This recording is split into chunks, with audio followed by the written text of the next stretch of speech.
Alam niyo ba mga kids kung saan papunta sina Moises at ang mga Israelites? Papunta sila sa Promised Land. At paano nga ba sila ginagabayan ni Lord?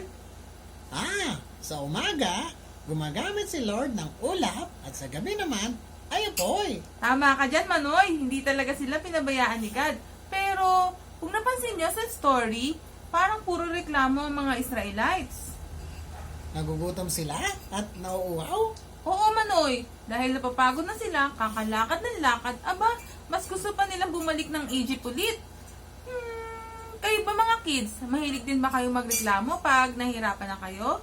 O halimbawa, nahihirapan kayo sa homework nyo o sa pinapagawa ni na mami at daddy, mahilig din pa kayong magreklamo? Naku mga kids, it's not good ha pag nahihirapan tayo sa mga gawaing bahay o sa mga things na pinapagawa sa atin ng ating mga parents, dapat sumunod tayo sa kanila kasi ayaw ni Lord ng batang mareklamo.